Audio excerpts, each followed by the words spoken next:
Hello guys, blessed morning po sa inyo lahat and we're back at the farm and today, i-harvest na po natin ang mga patatas natin. Kung makikita niyo po, ayan po, kahapon tinabasan ko na yan.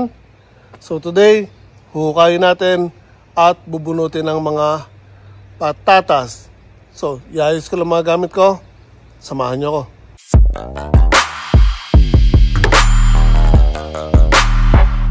Okay guys, so first, ang una natin gagawin ay ilalabas ko muna yung mga patatas. Papatong ko sa ibabaw para makita natin later kung gaano karami ang inilaman ng mga tanim nating patatas. Again, first 2 rows natin ay purple potatoes or violet. Then 3 rows yung dilaw. Pero itong kauna-unahan po ay buo yung patatas, hindi natin hinati.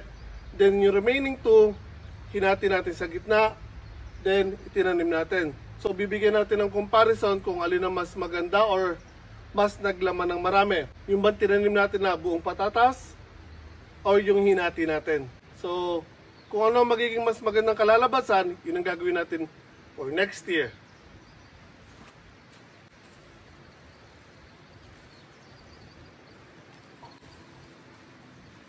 So ito po ang patatas natin. Walang laman. Ano daw? Biro lang. Naiwan.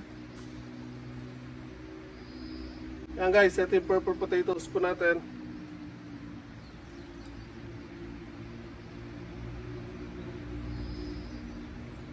Marami siya actually laman. At malalaki oh.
Guys, ito first time ko actually makakuha ng ganitong kahaba at kalaking purple potatoes. Usually, ganitong kalaki lang ang pinakamalaki na kukuha ko dun sa bahay. Haba oh.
pag-ihiwalay ng malalaki sa maliliit. Ay, medyo... Ano ba darating po ano? Tayo minutes ko, hindi kita nagre-reply.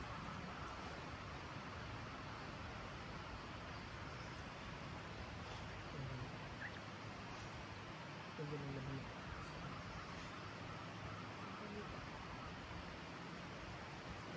Puro ko tapos na ito kung bilang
Ang dahil nag-overkiss lang niya.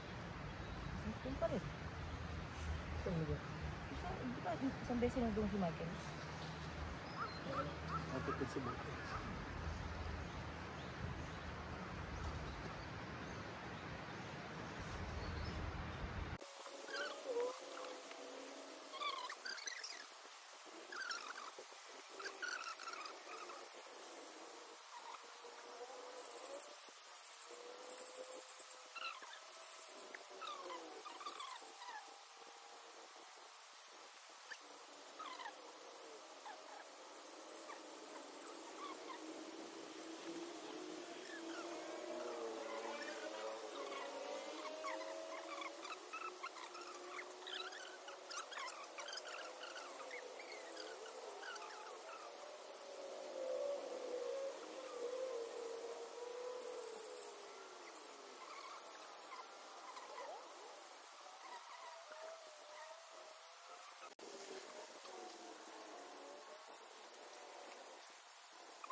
Ganda! Ayun ang cellphone.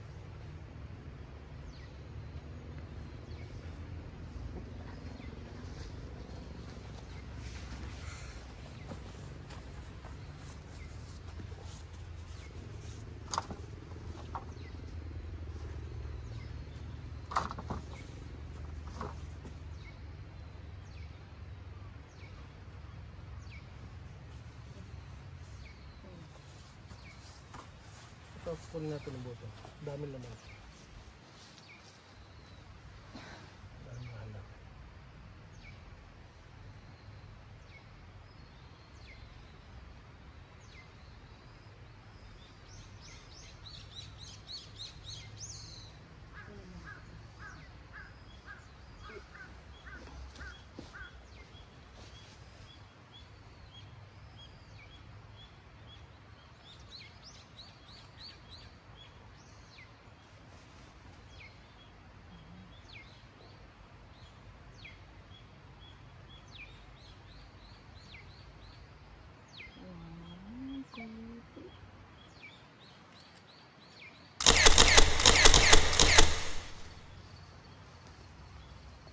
Normal na size.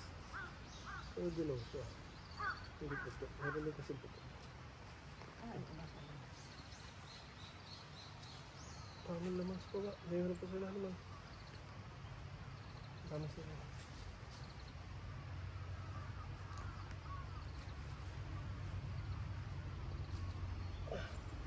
Marami pang naman kasi sa tubig.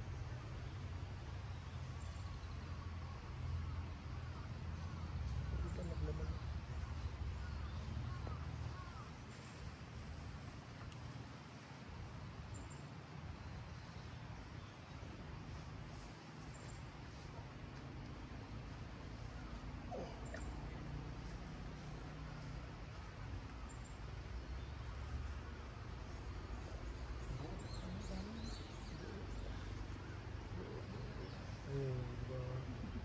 Ang dami maliit.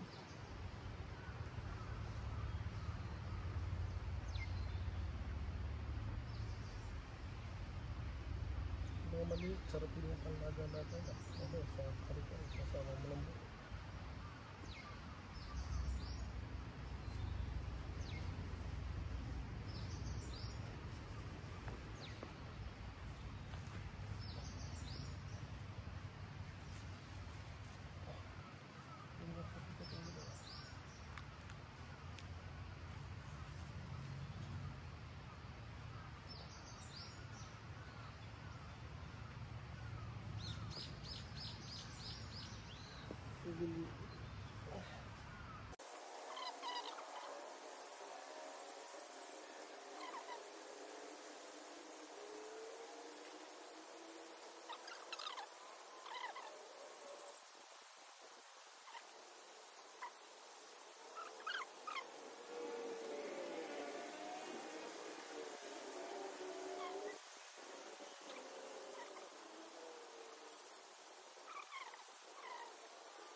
Nagagamit na pagdidilig?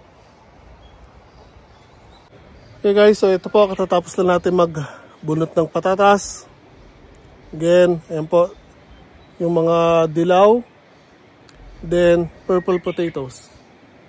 So marami-rami din po yan guys. So yung mga purple potatoes ko guys, magaganda. Again, first time ko makaka-harvest ng ganito kalalaki. So last year, siguro naka-harvest ako, may pinakamalaki ko ganito. So again, iba yung size niya, mas malaki. So magaganda, mahaba, matataba yung purple potatoes. Yung mga dilaw naman natin, okay din, pero marami maliliit and marami sa kanila nagkaputok. Ayan. So tingin ko, not sure, tingin ko lang dahil sa tubig last week kasi isang linggong nag-uulan. So tingin ko dahil doon kayo nagputukan. So marami rin ako mga maliliit. Tingin ko naman naging dahilan dyan kaya hindi masyado naglakihan ng iba. Kulang naman sa pataba or animal manure. Hindi ko na kasi nalagyan niya ng kasunod. Bago pa lang ako nagtanim, nalagyan ko yan. Kaso yung dumi ng manok, sabog lang by hand. Hindi ko na po nadagdagan yung pati fertilizer. Kaya po, tingin ko, ganyan, marami maliliit. So, lesson learned. So next year, imbis na talong, patatas ang itatanim ko ulit dito. Pero after linis yung mga halaman dito, yan, pag natapos yung mga kamatis, kamote, sitaw, carrots, may luya tayo doon, kailangan mo ng damuhan, di kita. Tatambakan ko to ng dumi ng baboy, katulad ng ginawa ko doon sa garden sa labas. Then imimix, lalagyan ko din ng gamot sa mga insekto, tsaka uod. Kasi maraming langgam, may mga uod din sa lupa. Kailangan ko munang gamutin itong lupa para maging maayos ang taniman for next year. Kabawi ba ako sa nagastos ko sa patatas? Yes, I think so. Dahil kung makikita nyo, ayan, 2 supot lang ng patatas ang tinanim ko dyan. Pero ayan, 3 rows ang nataniman natin. Purple potatoes naman, sarili ko yan. Mga seedlings ko sa yan, hindi ako nagpapabaya every year. Pagkaka-harvest ko, gamitin ko man yung karamihan sa kanila. Lagi ako nagtatabi ng pang sarili para pantanim. So wala tayo actually nagastos dyan. And again, ayan, bawi naman yung nagastos sa patatas. So now, pipilian natin kahit marami kasing pumutok, maraming may maliliit, meron ding ilang bulok. So pipilian natin yan, bebenta natin yung mabebenta natin para kahit paano may bumalik na pera. So there, hindi ko na masyado pahabahin ito guys. So sana nagustuhan nyo po simple binagi ko sa inyo, harvesting ng patatas natin. So again, next year, patatas po ulit ang tatanim ko dito. Pero kung napanood yung mga videos ko before, hindi ko nare-recommend na pag nagtanim ka ng patatas, following year, tataniman mo ulit ng patatas yung same place. Hindi ko nare-recommend yun, pero gagawin ko rin dito next year. Dahil ito lang naman tinaniman ko, and tatambakan ko pa ito ng mga ibang lupa at compost, pataba. Then imimix ko siya, kaya okay lang. Gagamutin ko naman siya para sa mushi or sa mga insekto at uod, kaya pwede ko siyang ulitin for next year. Pero after that, kailangan baguhin ko yung rotation. So again, hindi pwedeng sunod-sunod palagi ang tanim ng patatas, same place, magkakaroon ng uod sa lupa.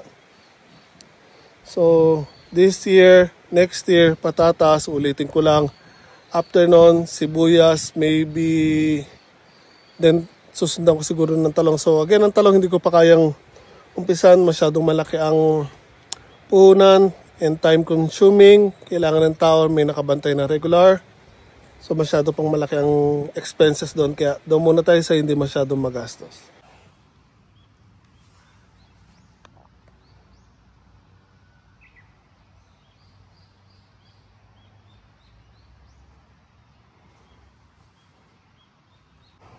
Okay guys, so ayan po, nakadalawang tray or box po tayo ng purple potatoes.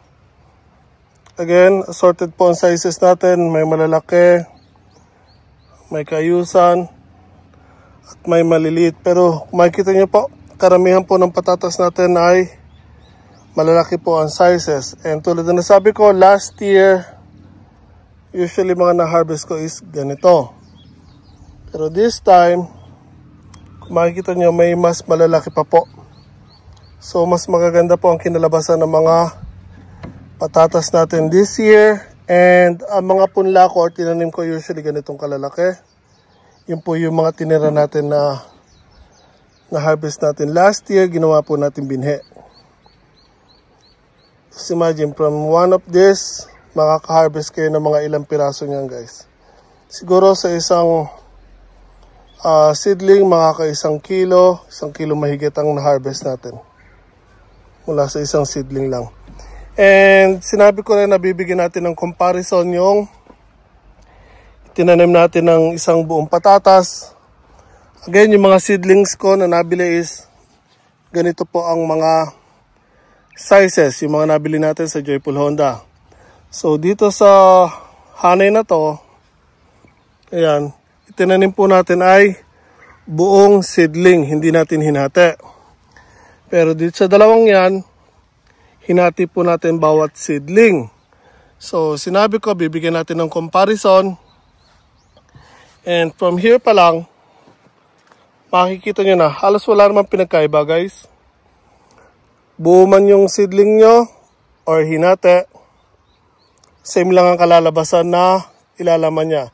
Meron naglalaman ng marami, meron naglalaman ng kaunti. Pero kahit alin yan, buo nyo tinanim o hinati, ganun din guys. So, may advice ko sa mga gustong magtanim ng patatas or nagbabalak magtanim ng patatas. Sa isang seedling, ganito po, hatiin nyo. So, ang isang seedling guys, pwede nyong hatiin mula 2 hanggang 4 na piraso. So, dito, hanggang dito. So, pwede nyong gawing 4 ang isang seedling. So, ako, usually nagtatanim ako buo pag purple potatoes. So, this year, ito, hinati ko sa 2 lang.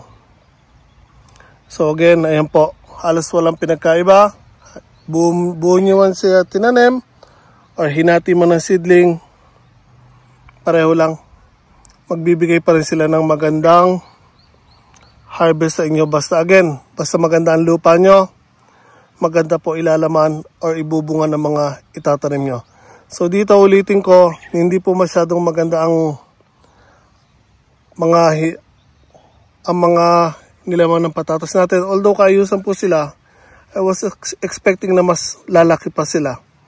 So yung malalaki talaga is actually ibang variety po ng patatas yon. Pero dito po kasi meron din mga naglakihan kaso nagputukan. Yung putok na yan dahil yun sa, I think sa ulan. Kasi last week, straight po umuulan. Kaya I think yun ang dahilan kaya nagputukan yung mga yan. Tapos yun sa mga maraming maliliit naman yan, kulang po sa nutrients pa rin ang lupa na ginamit natin o sa garden natin.